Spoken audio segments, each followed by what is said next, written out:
It's 8:10 now and time to talk business. For that, we say good morning to our business editor, Mike Eppel. Hi, Mike. It's nice to have you back.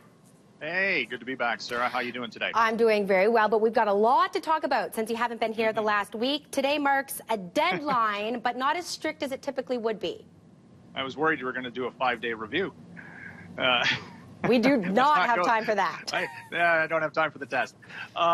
Yes, today is tax filing deadline day. Typically, it's April 30th. Of course, it's been extended because of the pandemic shutdown.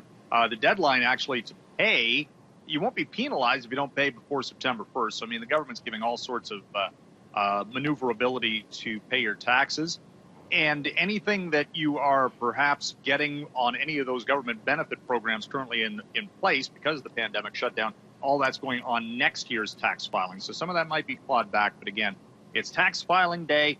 It is also June the 1st rent payment day, which, again, for a lot of struggling Canadian businesses is going to be front and center.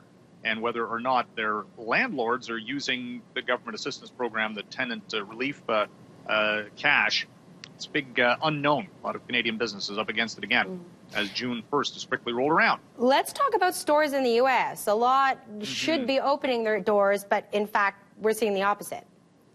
Well, Target, for example, is based in Minneapolis, and of course that has been the focal point in the wake of the death of George Floyd and the civil unrest that we've seen spread across the United States. The largest U.S. cities have all faced various incidents over the course of the weekend with protests and, in some cases, vandalism and looting and assorted other things that have a lot of retail brands, Target among them, Walmart, CVS, Apple, Starbucks. They're all keeping certain stores closed just because of the damage possibilities. I mean, it's just this ongoing issue.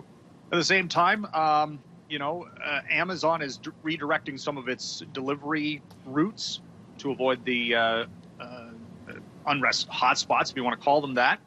And like you say, a lot of businesses are looking to reopen, but again, another potential dent in the economy. At the same time, I just saw the markets completely not showing the uprising that is currently going on in the States. I mean, you're talking about an historic moment, and stocks are up. So, I mean, the disconnect there continues. And that's been the case since the economy, dropped out, and the markets have been up ever since. So, again, hard to explain that. But that is indeed what we're seeing this morning. Well, I suppose we'll have to keep an especially close eye over the next 24 hours. I'll see you at the same time tomorrow, okay? Okay. Thank you. You can hear more from our business editor, Mike Eppel, on 660 News.